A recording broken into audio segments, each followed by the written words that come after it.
Tentunya di acara Tanyo Bang Anies, Dialog Kebangsaan Anies Baswedan bersama mahasiswa, OKP dan juga Paguyuban Provinsi Jambi. Kami persilakan kepada rekan-rekan mahasiswa. Mungkin kita akan pertama ke sebelah. Pani silakan. Kiri terlebih dahulu, silakan. Yang kotak-kotak biru boleh berdiri. Silakan untuk pertanyaan singkat saja, langsung ke poinnya. Cek. Bismillahirrahmanirrahim. Assalamualaikum warahmatullahi wabarakatuh. Waalaikumsalam. Mohon izin Bang Anies.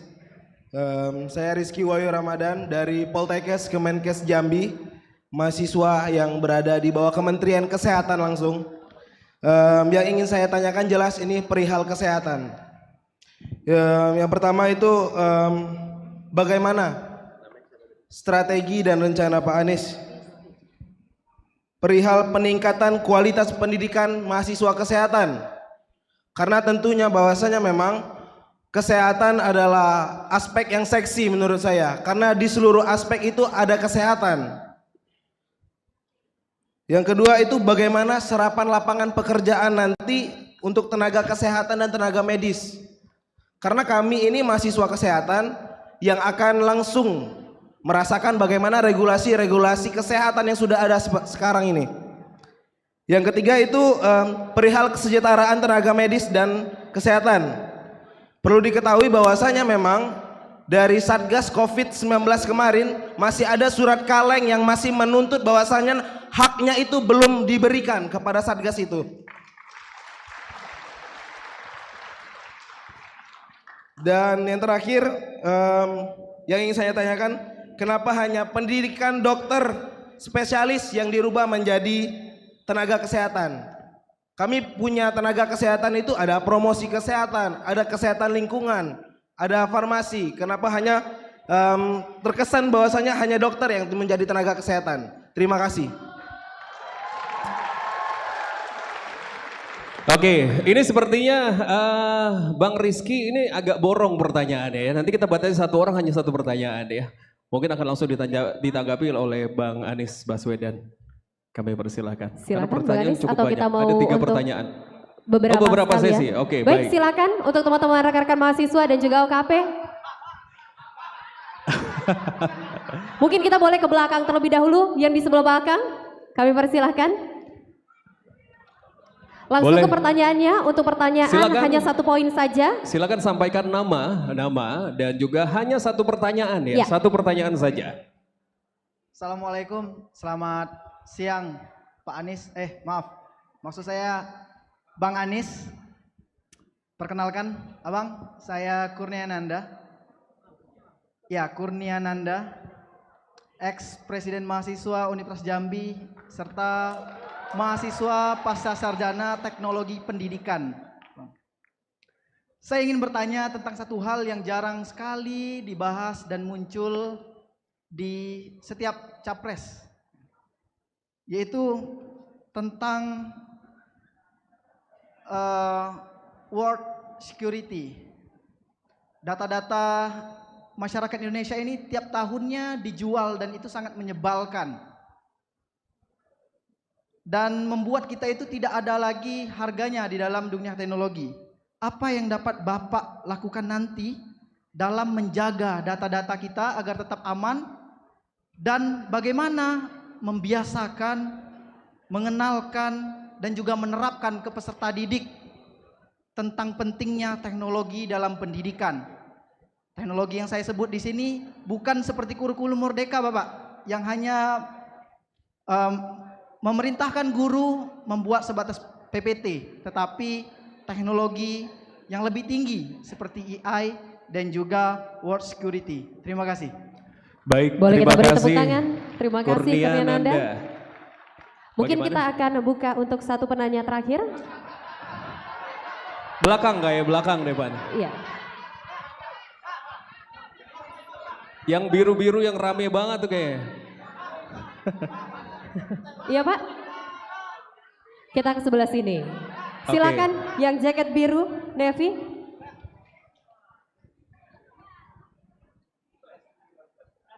Langsung ke poinnya. Assalamualaikum warahmatullahi wabarakatuh. Baik, sebelumnya perkenalkan nama saya Sirajuddin YS. Saya ucapkan terima kasih dan selamat datang Bang di Provinsi Jambi.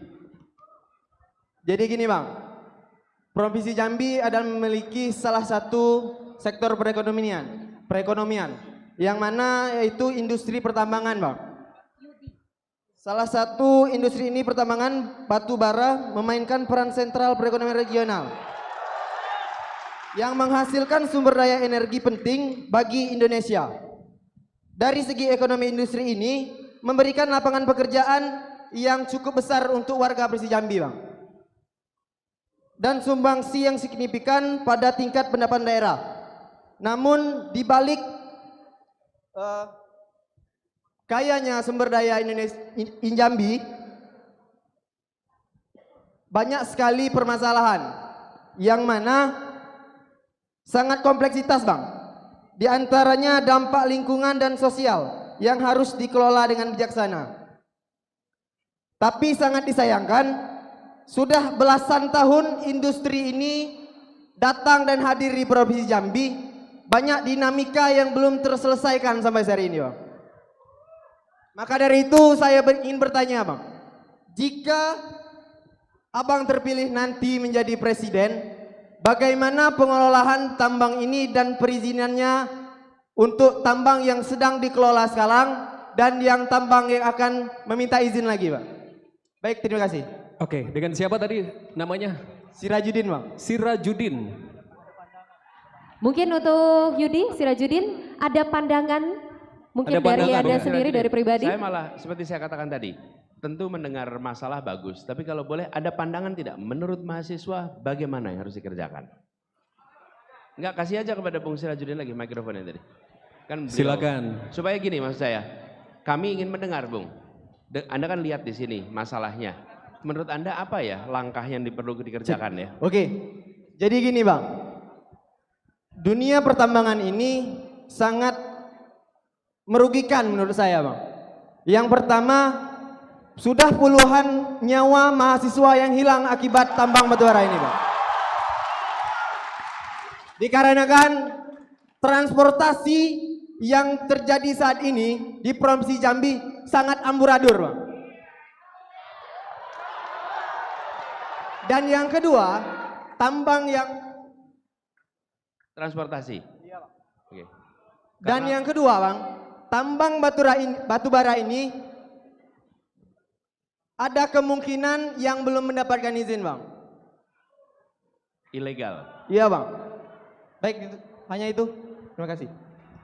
Baik, terima kasih teman-teman mahasiswa. Yap. Kita tutup dulu sesi untuk pertanyaan pertama. Kita akan berikan kepada Bang Anies dulu untuk menjawab 3 pertanyaan pertama dari teman-teman mahasiswa dan juga OKP. Silakan Bang Anies. Kita akan dengarkan tanggapan dulu dari Bang Anies Baswedan. Kami persilakan. Ya, makasih. Bung Rizky, tadi yang terkait dengan kenapa hanya dokter yang disebut sebagai tenaga kesehatan, mana Bung Rizky? Saya juga heran, ini undang-undang yang baru ya? Ya, jadi sepanjang yang saya tahu ada tenaga medis dan ada tenaga kesehatan. Dan tenaga kesehatan itu jauh lebih luas. Jadi banyak pertanyaan sesungguhnya yang muncul dari keputusan kemarin. Dan ini salah satu hal yang kami ingin koreksi. Apa itu? Penyusunan undang-undang yang dilakukan secara tergesa-gesa sehingga tidak melibatkan berbagai pandangan yang sahih untuk didengarkan dan dipertimbangkan. Dan itu kemudian membuat kualitas undang-undang kita menjadi menurun. Efeknya apa? Perdebatannya terjadi sesudah undang-undang ditetapkan. Harusnya perdebatan terjadinya kapan? Sebelum. Contoh lain IKN. IKN sama, debatnya sesudah ditetapkan, sudah disesahkan, apa yang terjadi? Jadi politis. Kalau kritis dianggap anti pemerintah, kalau pro setuju dianggap pro pemerintah. Hanya karena sudah ditetapkan sebelum dibahas dengan lengkap. Ini salah satu agenda perubahan yang ingin kita kerjakan ke depan. Kualitas undang-undang kita lebih baik. Kemudian tadi gini tentang peningkatan secara umum bukan hanya di bidang kesehatan. pendidikan yang sifatnya aplikasi itu harus dekat dengan sektor di mana itu dipraktekkan. Kalau di dalam kesehatan ada istilahnya tacit knowledge. Tacit knowledge itu ilmu yang dipelajari dengan praktek dan perlu interaksi antara mentor dengan yang belajar. Itu tacit knowledge itu tidak bisa hanya dipelajari di atas kertas. Misalnya Anda mau belajar dari perawat yang membantu dokter bedah, nggak mungkin Anda belajar hanya di atas buku. Bisa nggak di atas buku? Nggak bisa. Anda harus masuk ke ruang operasi, Anda harus mengikuti prosesnya sehingga Anda punya. Nah, yang begini itu harus dikerjakan bersama. Tapi itu bukan hanya di sektor kesehatan, di sektor engineering begitu, di sektor kuliner begitu.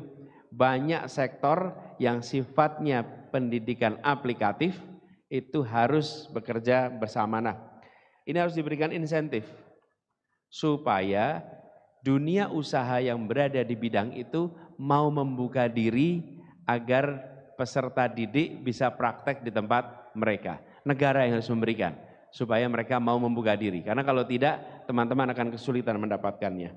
Lalu terkait dengan tadi diceritakan ada tanggung jawab yang belum ditunaikan ya. Itu harusnya ditunaikan, enggak boleh tidak. Karena kalau apalagi Covid-nya sudah lewat, kira-kira gini, bayar upah sebelum keringatnya kering. Nah ini udah kering berkali-kali, upahnya belum dibayar. Betul nggak? Harusnya dilaporkan itu. Menurut saya yang begini-begini harus beres, tidak boleh ini ditunda. Apalagi mereka-mereka yang bekerja dengan Covid. Teman-teman, saya boleh sampaikan di sini, saya diberikan kesempatan oleh Allah untuk menghadapi ujian yang cukup besar. Covid, tidak ada kota lain yang menghadapi Covid sebanyak Jakarta. Tidak ada. Dan saya kebetulan bertugas di situ. Jadi saya menyaksikan dari dekat, siapapun yang bekerja menangani urusan Covid, dia berurusan dengan resiko yang cukup besar. Kalau yang dari jauh itu cuma dengar laporan. Tapi kalau yang bekerja sehari-hari itu tahu persis resikonya sangat besar. Jadi ini harus dibereskan, tidak ada pengecualian. Kemudian soal lapangan pekerjaan, saya melihat begini, di bidang kesehatan ini permintaan akan makin hari makin meningkat. Bersamaan dengan kesejahteraan meningkat, fasilitas pendidikan, fasilitas kesehatan itu pasti akan meningkat juga.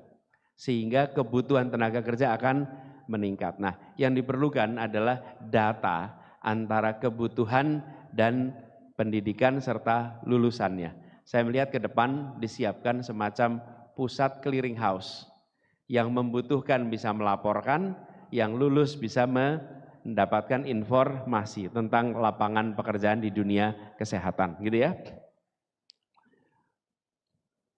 Bung Kurnia, soal teknologi pendidikan, ya, saya setuju sekali soal ini. Hari ini pendidikan kita itu unik. Anak kita abad 21.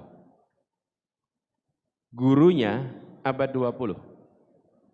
Sekolahnya abad 19. Ya, coba Anda lihat. Cara ngatur ruang kelasnya, cara ngatur kelas abad 19. Gurunya abad 20, anaknya abad 21. Jadi gap. Nah, siapa yang harus paling banyak belajar di sini? Gurunya. Gurunya yang harus belajar sehingga walaupun ruangannya settingnya abad 19, tapi dia harus bisa mengajar dengan pendidikan pendekatan abad 21 dan harus pakai teknologi. Jadi apa yang Anda sampaikan itu benar. Nah, yang kedua, jangan kita menerapkan teknologi saja. Saya usul nih. Apalagi untuk Indonesia. Kenapa? Jangan kita ikut-ikutan gaya mengambil keputusan beberapa pihak yang menganggap Indonesia itu sama semua. Sama semua. Sehingga teknologi apa yang digunakan sangat ditentukan dengan kebutuhan yang ada di tempat tersebut. Karena itu saya sering sampaikan, tujuannya bukan menerapkan teknologi. Tujuannya memanfaatkan teknologi untuk membangun potensi anak. Jadi tujuannya mengembangkan potensinya, pakai teknologi. Kalau kita berpikir menerapkan, ya kita terapkan saja. Yang penting teknologi sudah diterapkan. Itu beda sekali cara pandangnya. Nah, kemudian soal data security, ini PR besar. KPU saja kemarin bobol datanya. Ini PR di kita, bukan hanya di dalam bidang pendidikan, tapi di semua bidang harus ada keseriusan untuk menangani soal security data. Mudah-mudahan nanti Bung Kurnia bisa ikut terlibat langsung untuk ngurusin security data, ya. Makasih.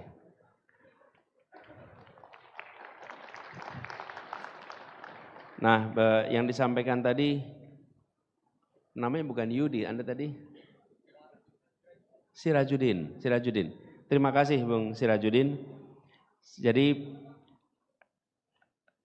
jalan yang sama dipakai untuk angkutan batu bara dan dipakai untuk kendaraan masyarakat sehingga jalannya rusak, sehingga sering kecelakaan, sehingga merugikan bagi masyarakat, sementara yang batu bara mendapat keuntungan, gitu ya kira-kira. Betul ya? Kenapa tidak dibuat jalan khusus ya? Hah? Janji itu aja. Jadi apakah pernah ada rencana membuat jalan khusus? Tapi tidak pernah selesai. Rencana itu yang membuat siapa? Yang membuat siapa?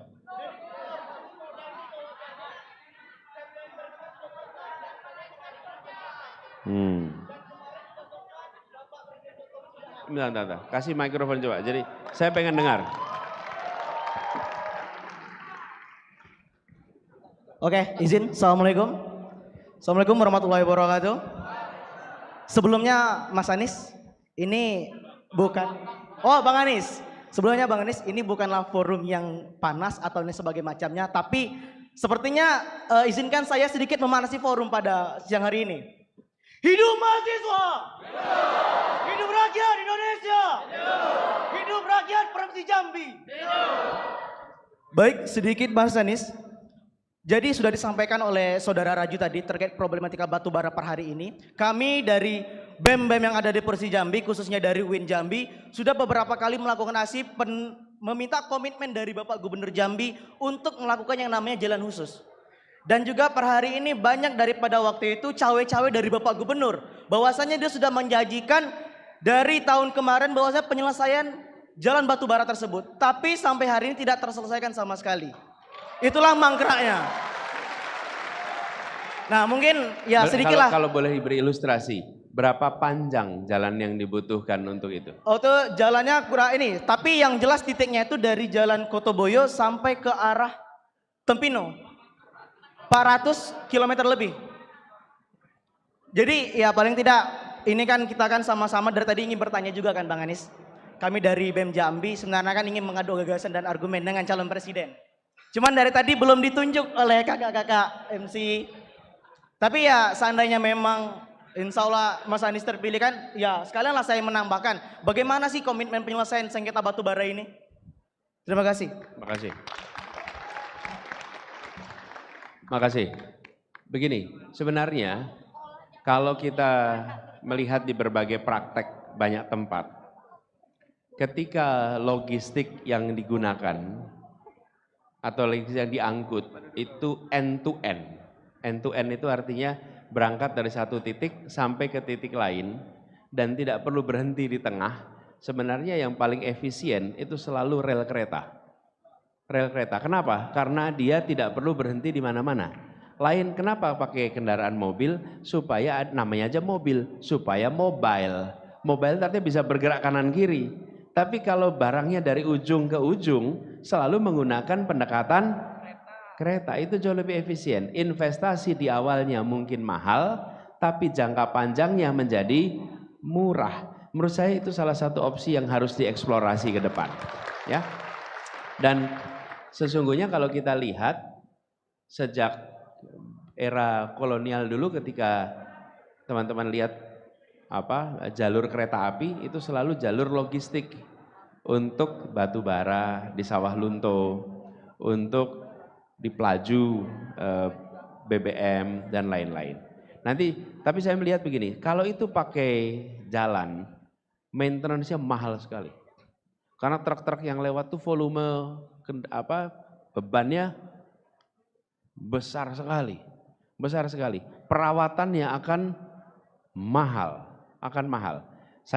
Kami termasuk yang melihat kereta api ini harus dibangun lebih banyak lagi. Supaya jalur-jalur yang sifatnya itu end to end kebutuhannya itu bisa menggunakan kereta api. Dan insya Allah itu jauh lebih efisien. Kita coba explore opsi itu ke depan ya.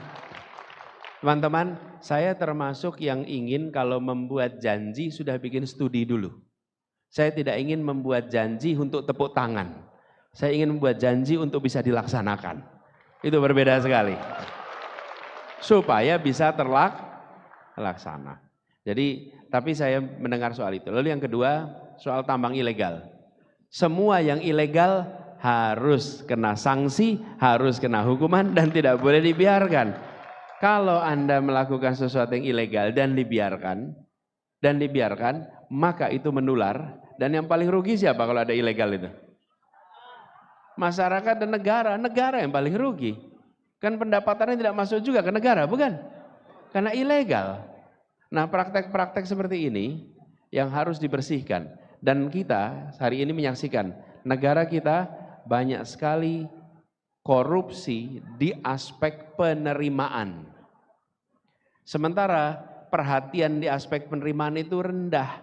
Korupsi yang dibicarakan biasanya korupsi aspek pengeluaran. Padahal penerimaan luar biasa. Ngambilnya X ton, bayarnya Y ton. Nah terus yang sisanya kemana?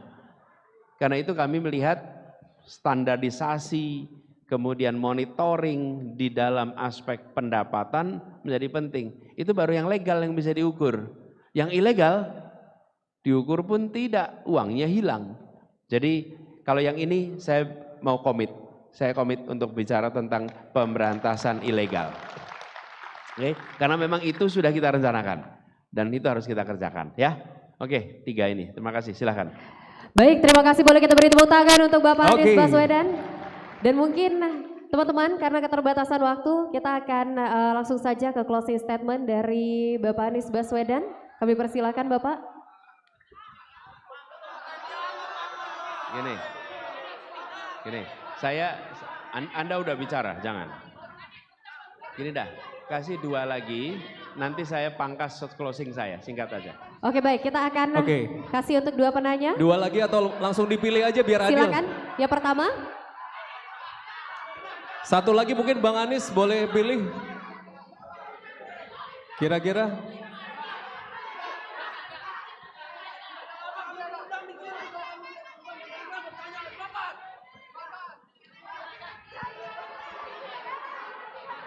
Sebentar. Teman-teman kondusif, kalau tidak kondusif kita tidak akan lanjutkan diskusi hari ini. Kalau nggak kondusif nggak kita lanjutin. Mohon untuk kondusif. Sebentar. Kita sama-sama tertib. Sebentar. Setuju, sepakat, kita sama-sama tertib teman-teman. Oke, tadi kan sebelah sini sudah ya. Sebelah sini sudah. Kita lanjut mungkin yang sebelah sini. Sudah ya kan. Sini yang belum. Ya, kami persilakan yang baju putih boleh. Oke. Silakan ke poin pertanyaannya. Cek. Assalamualaikum warahmatullahi wabarakatuh. Terima kasih atas kesempatannya. Perkenalan saya Doni Anggara dari Sarulangun, Pak. Doni, Pak. Doni. Dari komunitas remaja peduli sesama, Pak. Jujur, Pak, saya grogi sekali karena bukan karena ramai, tapi karena aura presiden Bapak itu kuat sekali, Pak. Kemudian saya tidak banyak bertanya, saya mungkin nanti singkat saja Pak. Ini terkait isu lokal, isu daerah, yang mana ini juga masuk dalam visi misi Bapak terkait pemerataan infrastruktur Pak ya di setiap daerah. Jadi Pak, sebenarnya Jambi ini tidak kalah dari daerah-daerah lain di Sumatera Pak, soal pariwisata. Pariwisatanya sudah kelas dunia Pak. Kita di Jambi punya Candi Moro Jambi Pak, yang termasuk dalam kawasan percandian terbesar di Asia Tenggara, Pak. Kemudian juga kita punya Gunung Kerinci, salah satu gunung tertinggi. Kemudian juga kita punya Geopark Merangin, Pak. Geopark Merangin yang masuk dalam UNESCO, Pak. UNESCO Global Geopark. Tapi yang jadi masalah adalah, Pak, karena itu kan sudah kelas dunia semua, Pak, pariwisata kita Jambi. Tapi kita masih kalah dalam hal soal wisatawan, Pak. Wisatawan asing. Saya pikir masalahnya adalah soal akses, Pak. Kebanyakan wisatawan-wisatawan asing itu langsung kalau mau ke Sumatera itu lewat Padang dulu, karena bandara internasional di sana. Mau ke Kerinci lewat Padang dulu, lewat Sumsel dulu. Nah di Jambi akses itu kurang, Pak. Terutama akses transportasi, Pak. Mungkin ke depan akses transportasi itu dibangun di Jambi, terutama bandara internasional, Pak, kalau bisa di Jambi. Langsung ke Supaya pertanyaan, nanti silakan. bisa membantu perekonomian, terutama dalam hal pariwisata di Jambi, Pak. Terima kasih. Baik. Oke, izin, teman-teman izin. Ini dari tadi yang bertanya cowok-cowok semua. Kita berikan satu penanya terakhir untuk perempuan. Satu untuk perempuan, kita akan berikan. Satu untuk perempuan, silakan. Baik, mungkin boleh Bang Anis yang pilih atau kita yang pilih, Bang? Langsung saja kita yang pilih. Silakan, Bani. Silakan.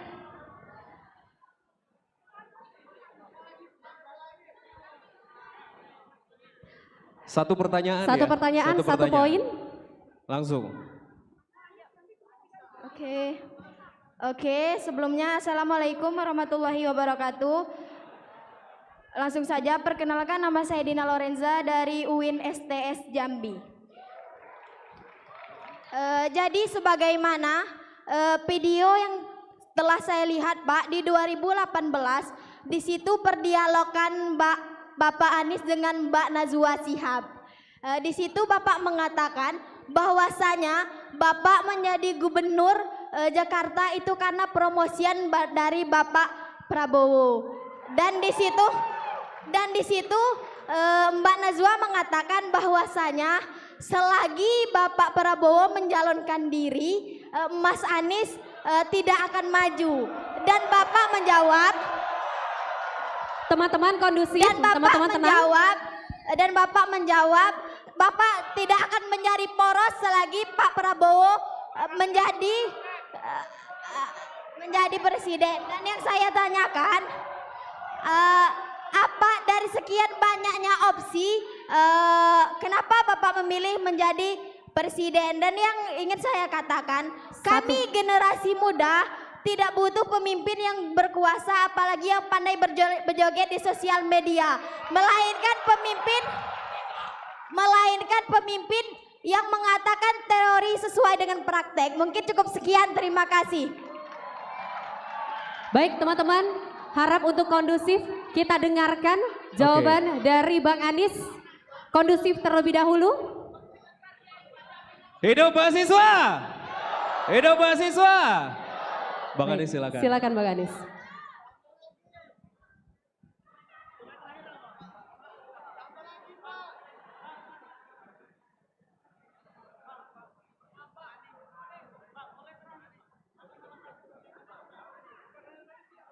Gini, teman-teman, ini teman-teman sekalian, kita senang sekali bahwa teman-teman punya aspirasi yang banyak, punya pikiran yang banyak. Itu artinya kita tidak diam. Saya mohon kalau teman-teman berkenan, Anda tuliskan, tapi tolong tuliskan nama dan nomor HP juga, sehingga saya bisa komunikasi lebih jauh ya. Kenapa teman-teman? Kalau memungkinkan sih pengen dialognya itu panjang terus. Di sisi lain, ada teman-teman yang juga sudah menunggu untuk kegiatan berikutnya dan saya harus meneruskan perjalanan. Jadi inginnya segalanya serba panjang, tapi mudah-mudahan walaupun singkat substansinya sampai ya. Bung Doni, tentang pariwisata yang potensinya besar tetapi belum tumbuh. Nah begini, potensi pariwisata yang besar itu harus ditopang dengan fasilitas pendukung. Yang utama adalah konektivitas, transportasi. Pertama. Yang kedua, kenyamanan ketika berada di lokasi. fasilitas di lokasinya itu harus membuat yang berlibur tidak repot, tapi betul-betul bisa berlibur sesuai dengan keinginan mereka. Dan disitulah kenapa perlu menyiapkan infrastruktur penunjang yang standarnya tinggi. Yang ketiga, perlu ada pekerja pariwisata yang melayani dengan standar pengunjung, bukan standar tuan rumah. Ini beda ya. Pengunjungnya datang dengan standar pelayanan yang mereka pernah alami di tempat-tempat lain, lalu datang ke tempat pariwisata yang baru, ternyata standar pelayanannya tuan rumah beda dengan tamu. Apa yang terjadi? Tamunya kecewa. Karena itu standar pelayanan harus ditingkatkan, dan itu artinya kualitas pelayanan dan orang-orang yang bekerja harus ditingkatkan standarnya. Jadi dalam jangka pendek infrastruktur, dalam jangka menengah vokasi dan pelatihan supaya pelayanan akan bisa setara. Sesudah itu pemerintah harus bekerja bersama swasta, membantu swasta mempromosikan. Karena kalau pemerintah yang mempromosikan biasanya cuma jadi pameran-pameran aja tuh di kanan kiri. Kita perlu justru swasta yang promosikan, tapi pemerintah yang membantu memfasilitasi, gitu ya, Dani ya. Oke. Kemudian yang terakhir dari Dina tadi. Dina ya namanya ya? Iya. Jadi Dina, saya pernah sampaikan dan itu sudah dijawab berkali-kali. Sudah jawab berkali-kali. Tapi nggak apa-apa. Nggak apa-apa. Enggak, berhak untuk saya jawab. Jadi pada waktu itu selesai pilkada di 2017, kami sampaikan bahwa saya akan fokus di Jakarta 5 tahun. Akan fokus di Jakarta 5 tahun. Kalau ada undangan apapun, saya tidak mau terlibat. Bahkan di tahun 2018, saya diundang oleh beliau untuk menjadi calon wakil presiden. Dan saya sampaikan, saya komit pada warga Jakarta untuk berada di Jakarta 5 tahun. Itu janjinya. Dan pada saat yang bersamaan, saya juga diminta oleh yang lain. Ada 3 partai yang meminta saya menjadi calon presiden. Tahun 2019, saya diminta jadi calon presiden. Didatangi, diminta, saksinya ada di situ. Dan saya katakan tidak. Tidak, kenapa? Saya sudah komit pada Pak Prabowo bahwa di 2019 ini saya akan konsentrasi Jakarta dan saya tidak akan memotong pencalonannya Pak Prabowo di 2019. Nggak mau. Karena komitmen saya di Jakarta, saya jawab. Jadi diminta jadi wakil, saya tidak bersedia.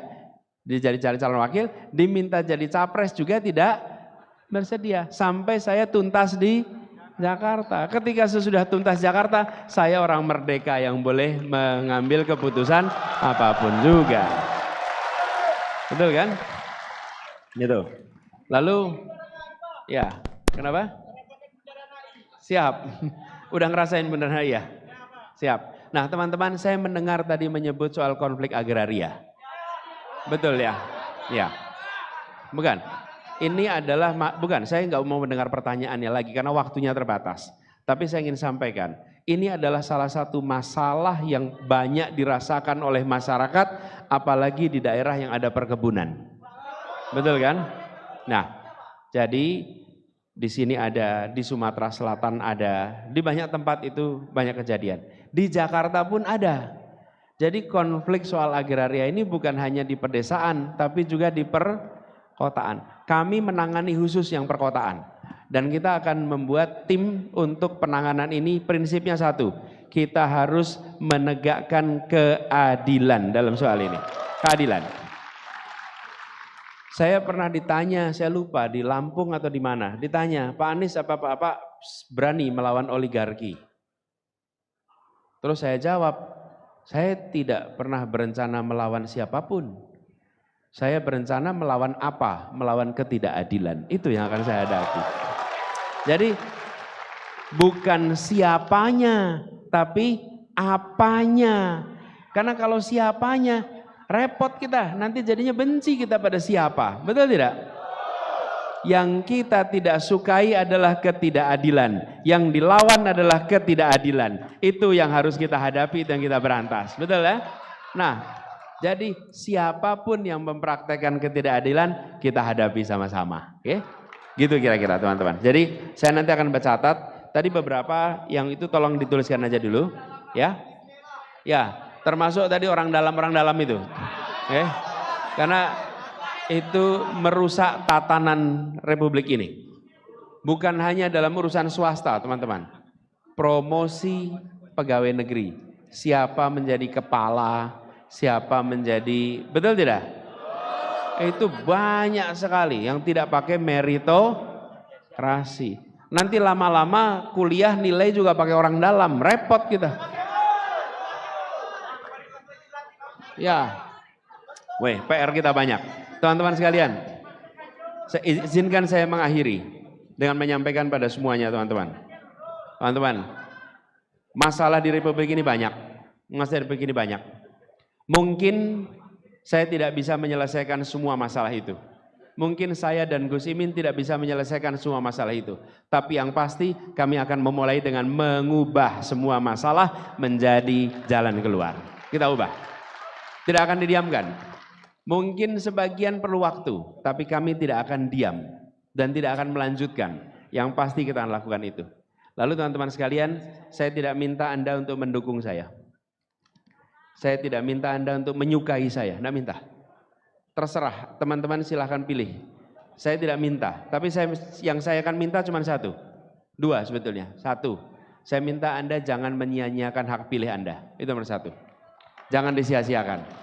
Karena Anda tidak memilih, kalaupun 60% di ruangan ini tidak memilih, yang memilih hanya 40%, tetap diambil keputusan berdasarkan yang 40%. Yang 60% itu hanya mubadir begitu saja. Jadi jangan sia-siakan, yang satu. Yang kedua, saya meminta Anda menjadi orang yang rasional. Rasional. Rasional itu artinya apa? Menggunakan rasio. Rasio itu artinya perbandingan. Perbandingan. Bandingkan, kalau memang menurut Anda mata itu penting, ya bandingkan aja matanya satu sama lain. Kalau menurut Anda soal fisik itu penting, bandingkan aja fisiknya. Kalau menurut Anda yang penting itu latar belakangnya, bandingkan latar belakangnya. Bebas, tidak ada larangan Anda membandingkan faktor apapun juga. Kalau menurut Anda faktor apalagi ya, bentuk rambutnya, boleh. Tidak ada larangan, yang penting dibandingkan. Betul tidak? Boleh. Boleh. Boleh aja. Tidak ada larangan dan tidak ada keharusan membandingkan apanya. Tapi bandingkan. Oke? Bandingkan. Nah, kalau saya usul, bandingkan rekam jejaknya. Bandingkan rekam karyanya. Bandingkan rekam prestasinya. Karena Anda sedang memilih orang untuk memegang kewenangan. Apa tugas terpenting dari pemegang kewenangan? Mengambil keputusan. Dia akan mengambil keputusan. Dan ketika mengambil keputusan, Anda harus yakin bahwa keputusan yang dia ambil adalah keputusan yang untuk kepentingan semua. Bukan kepentingan kelompok, bukan untuk kepentingan yang kecil. Bismillah, insya Allah Jambi, mahasiswanya pemilih rasional semua. Terima kasih semuanya. Terima kasih kesempatan ngobrolnya, dialognya. Salam hangat buat semua dan terima kasih sudah memilih hadir. Anda bisa menceritakan pada diri sendiri bahwa di saat Indonesia di persimpangan jalan, Anda bukan penonton. Anda menjadi bagian yang memilih untuk melakukan perubahan. Makasih. Assalamualaikum warahmatullahi wabarakatuh. Waalaikumsalam warahmatullahi wabarakatuh. Boleh kita beri tepuk tangan yang paling panas sekali lagi untuk Bang Anies Baswedan. Kami mohon izin Bang Anies untuk Bang tetap Anies, berada di mohon tempat. izin. Dan kami mengundang untuk 5 penanya yang sudah bertanya tadi untuk dapat maju ke depan karena ada souvenir merchandise dari Bang Anies Baswedan untuk 5 penanya tadi. Silakan yang merasa bertanya di sesi pertama dan sesi kedua kami mohon maju ke depan. Kondusif teman-teman. Tolong kondusif semuanya. Kondusif teman-teman. 1, 2, 3, 4. Yang hanya yang bertanya. Hanya yang bertanya yang naik. Hanya yang bertanya. Oke, Baik. silakan. Mungkin nanti untuk sesi foto-foto dan juga dokumentasi teman-teman yang lainnya yang baru saja memberikan pertanyaan mungkin boleh langsung untuk turun ke bawah. Baik, kita cukupkan untuk kertas dari teman-teman pertanyaan. Silakan Cukup. untuk dapat melipir ke bagian kanan. Cukup untuk Teman-teman pengambilan boleh. dokumentasi. Mohon izin rekan-rekan semua. Baik, kita tutup untuk sesi pertanyaan. Bapak, tolong dibantu Tolong teman-teman. kondusif teman-teman semua. Baik. Ya, boleh Baik, terima langsung kasih. berbaris yuk. Silakan 1 Boleh. 2 3 4 5. Baik, Kumpul. terima kasih. Dina, sebelah sana. Di sebelah sana. Oke. Ini dia untuk 5 penanya tadi Bapak. Silakan Bang Anies. Baik, masing-masing akan mendapatkan souvenir dari Bang Anies Baswedan berupa buku. Ya tentunya semoga ini juga akan menambah pengetahuan bagi teman-teman mahasiswa. Boleh kita beri tepuk tangan sekali lagi paling meriah teman-teman sekalian.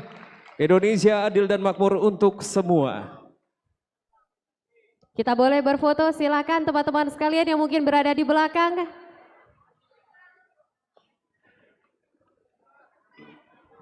Bang Anies mungkin biar adil masing-masing sisi kali mau foto bareng. Masing-masing sisi ya. Oke.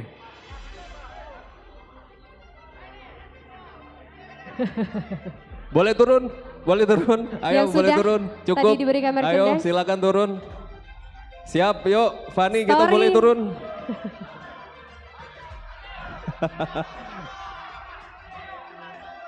Teman-teman mahasiswa mana semangatnya untuk Anies Baswedan. Terima kasih banyak Bapak. Dan tentunya terima kasih banyak untuk Bang Anies. Kemarin saya bilang, kita tidak ingin ada rasa takut lagi dalam berbicara. Oke? Betul tidak? Jangan pernah lagi ada yang menyebut Wakanda untuk menyebut Indonesia. Betul? Jadi kemarin saya bilang Wakanda no more, Indonesia forever. Ya.